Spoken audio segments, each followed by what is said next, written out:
Hi friends, good morning. मेरा नाम है संदीप कुमार। जिज्ञासा ऑनलाइन एकेडमी में आपका सभी का स्वागत करता हूं। मैं भूगोल विषय के साथ आपके सामने फिर से एक बार हाजिर हूं। अभी तक हम लोग इसमें पढ़ रहे हैं भारत के पठार। जो हम लोग का टॉपिक चल रहा है भूगोल विषय में भारत का पठार। भारत के पठार में हमने पढ़ाया था भारत के पठार 5 होते हैं। पांचों में पहला हमने बताया था केंद्रीय उच्च भूमि।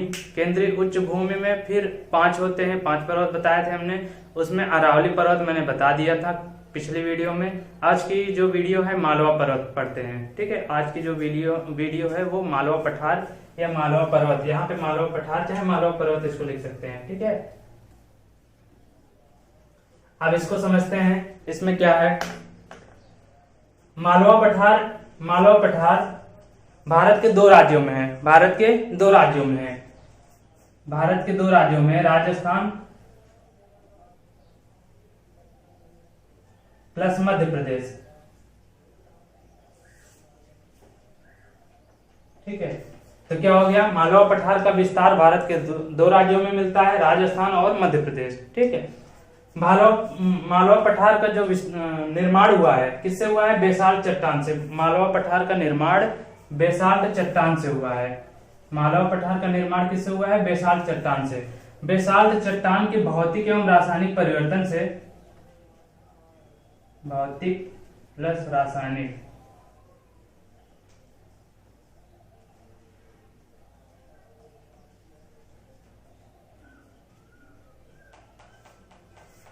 बेसाल्ट चट्टान के भौतिक प्लस रासायनिक परिवर्तन से यहाँ पे काली मिट्टी पाई जाती है। काली मिट्टी को मृदा भी कहा जाता है, इसलिए काली मृदा भी बोल सकते हैं। तो क्या हो जाएगा, बेसाल्ट चट्टान के भौतिक प्लस रासायनिक परिवर्तन, भौतिक एवं रासायनिक परिवर्तन से यहाँ पे काली मिट्टी पाई जाती है। और काली मिट्टी में सबसे ज्यादा खेती किसकी की जाती है, कपास की खेती। किसकी, कपास की खेती। फिर से एक बार यहाँ से, मालवा पठार भारत के 2 राज्यों में मिलता है, राजस्थान प्लस मध्य प्रदेश। मालवा पठार भारत के 2 राज्यों में विस्तार हुआ है, राजस्थान प्लस मध्य प्रदेश। फिर मालवा पठार का निर्माण बेसाल्ट चट्टान से हुआ है। बेसाल्ट चट्टान के भौतिक प्लस रासायनिक, भौतिक एवं रासायनिक परिवर्तन से यहाँ पे काली मिट्टी यानी काली मृदा पाई जाती है। काली मृदा में कपास की खेती की जाती है। ठीक है, इसमें इतनी बात हुई। पहला ये है कपास की खेती, काली मिट्टी, बेसाल्ट चट्टान और 2 राज्यों में। फिर मालवा पठार से एक नदी निकलती है जिसका नाम है चंबल नदी। जिसका नाम है चंबल नदी। ठीक है, मालवा पठार से निकलती है। और एक नदी इधर से आती है जिसका नाम है क्षिप्रा नदी। क्षिप्रा नदी मालवा पठार की क्षिप्रा नदी आपकी चंबल नदी की सहायक नदी है। सहायक नदी मैं आपको बता दूं, सहायक नदी उस नदी को बोलते हैं जो कहीं दूसरी जगह से निकल के आए और किसी बड़ी नदी में मिल जाए। अब यहाँ पे चंबल नदी बड़ी है तो यहाँ से ये क्षिप्रा नदी निकल के आई, बस यहाँ पे मिल गई। इसका मतलब ये क्या हो गई, ये क्षिप्रा नदी चंबल नदी की सहायक नदी हो गई। ठीक है, अब यहाँ पे ये पॉइंट आपको याद रखना है कि चंबल नदी की सहायक नदी कौन सी है, तो क्षिप्रा नदी। कौन सी है, क्षिप्रा नदी। ठीक है, अब यहाँ पे चंबल नदी पे 3 बांध बने हैं, 3 बांध हैं। पहला हो गया राजा सागर बांध, दूसरा जवाहर सागर बांध, तीसरा गांधी सागर बांध। ठीक है, ये तीनों बांध आपको याद रखने हैं। ये पूछ लिया जाता है चंबल नदी पर कौन कौन से बांध हैं, चंबल नदी पर कौन कौन से बांध हैं। तो देख लीजिए, राजा सागर बांध, फिर जवाहर सागर बांध और फिर गांधी सागर बांध। मालवा पठार बहुत छोटा है, सिंपल सा, इतने में कंप्लीट हो गया। मैं फिर से एक बार आपको समझा दूं, मालवा पठार भारत के 2 राज्यों में विस्तार हुआ है, राजस्थान और मध्य प्रदेश। ठीक है, मालवा पठार का निर्माण बेसाल्ट चट्टान से हुआ है। मालवा पठार का निर्माण बेसाल्ट चट्टान से हुआ है और बेसाल्ट चट्टान के भौतिक एवं रासायनिक परिवर्तन से यहाँ पे काली मिट्टी या काली मृदा पाई जाती है। काली मृदा में कपास की खेती की जाती है। ठीक है, फिर बात आते हैं इस साइड की, तो चंबल नदी यहाँ से मालवा पठार से चंबल नदी निकलती है और चंबल नदी की सहायक नदी कौन सी है, क्षिप्रा नदी। कौन सी, क्षिप्रा नदी। ठीक है, फिर यहाँ पे चंबल नदी पे 3 बांध मिलते हैं। पहले का नाम है राजा सागर बांध, दूसरे का नाम है जवाहर सागर बांध, तीसरे का है गांधी सागर बांध। ठीक है, बस इतने हैं, आपको याद रखने हैं। अब इसके बाद हम दूसरी जो है पढ़ते हैं, कौन सी, विंध्याचल पर्वत एंड विंध्याचल पठार। इसको आप लिख लीजिए, स्क्रीनशॉट ले लीजिए। ठीक है, उसके बाद इसके क्वेश्चन भी लिख देंगे आगे। आइए आगे पढ़ते हैं। अभी तक हमने बोला कि जो है यहाँ पे बुंदेलखंड की जगह विंध्याचल बोला है, तो विंध्याचल इसके बाद का है, हम सीरियल से चल रहे हैं। तो बुंदेलखंड पर्वत के यहाँ पे मैंने लिख लिया है, आइए इसके बारे में समझते हैं। बुंदेलखंड पर्वत या पठार, बुंदेलखंड पर्वत या पठार भारत के 2 राज्यों में मिलता है, मध्य प्रदेश प्लस उत्तर प्रदेश। ठीक है, मध्य प्रदेश और उत्तर प्रदेश। अब यहाँ से ये बोल सकते हैं बुंदेलखंड पठार का विस्तार भारत के 2 राज्यों में मिलता है, मध्य प्रदेश और उत्तर प्रदेश। कहाँ पे? मध्य प्रदेश और उत्तर प्रदेश। बुंदेलखंड पठार का जो निर्माण हुआ है ग्रेनाइट एवं नीच चट्टान से हुआ है। ठीक है, ग्रेनाइट एवं नीच चट्टान से हुआ है। फिर इसके भौतिक परिवर्तन भौतिक प्लस रासायनिक, भौतिक प्लस रासायनिक परिवर्तन से लाल मृदा का यहाँ पे निर्माण हुआ है, लाल मिट्टी का निर्माण हुआ है। यानी ग्रेनाइट एवं नीच चट्टान के भौतिक और रासायनिक परिवर्तन से यहाँ पे लाल मिट्टी का निर्माण हुआ है। और इस लाल मिट्टी में मोटे अनाज की खेती की जाती है और तिलहन की। मोटे अनाज की बात करें तो ज्वार, बाजरा, मक्का, चना, मटर, दलहन, इन सब चीजों की खेती की जाती है। और तिलहन में जो तेल जिससे निकलते हैं, जैसे तिल हो गया, सरसों, सोयाबीन, सूरजमुखी। ठीक है, तो ये लाल मिट्टी पे की जाती है, इनकी खेती की जाती है। फिर से यहाँ पे मैं समझा दूं, बुंदेलखंड पठार भारत के 2 राज्यों में मिलता है, भारत के 2 राज्यों में विस्तार है, मध्य प्रदेश और उत्तर प्रदेश, मध्य प्रदेश और उत्तर प्रदेश। इसका निर्माण हुआ है ग्रेनाइट एवं नीच चट्टान से, ग्रेनाइट एवं नीच चट्टान से इसका निर्माण हुआ है।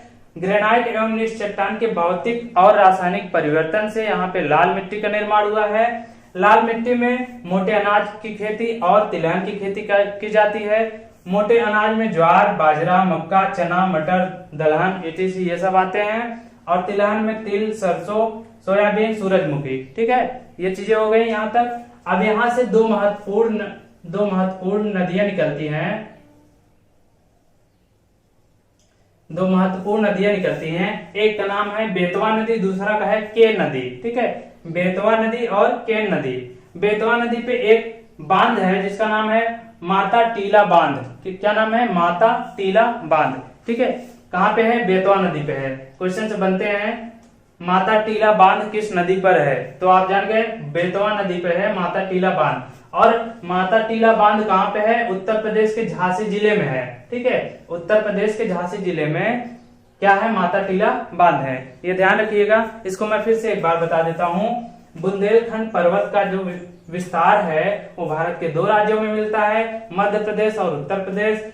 बुंदेलखंड पठार का जो निर्माण हुआ है ग्रेनाइट एवं नीच चट्टान से हुआ है। ग्रेनाइट एवं नीच चट्टान के भौतिक और रासायनिक परिवर्तन से लाल मिट्टी पाई जाती है। लाल मिट्टी के कारण यहाँ पे मोटे अनाज और तिलहन की खेती की जाती है। मोटे अनाज के अंतर्गत ज्वार, बाजरा, मक्का, चना, मटर, दलहन etc आते हैं। और तिलहन की बात करें तो यहाँ पे तिल, सरसों, सोयाबीन, सूरजमुखी। ठीक है, बुंदेलखंड पठार से 2 महत्वपूर्ण नदियां निकलती हैं, बेतवा नदी, केन नदी। फिर यहाँ पे बेतवा नदी पे एक बांध है, माता टीला बांध बोला जाता है। ये उत्तर प्रदेश के झांसी जिले में है। ठीक है, उत्तर प्रदेश के झांसी जिले में है। ठीक है,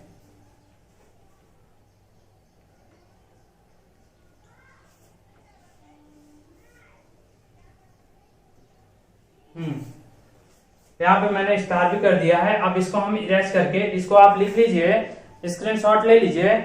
मैं इसको इरेज करके यहाँ पे सारे क्वेश्चन जो दोनों पर्वत पढ़ाए हैं, इसके पहले मैंने पढ़ाया है मालवा पर्वत और बुंदेलखंड पर्वत, दोनों पर्वत के जो है यहाँ पे हम क्वेश्चन लिख देते हैं। ठीक है,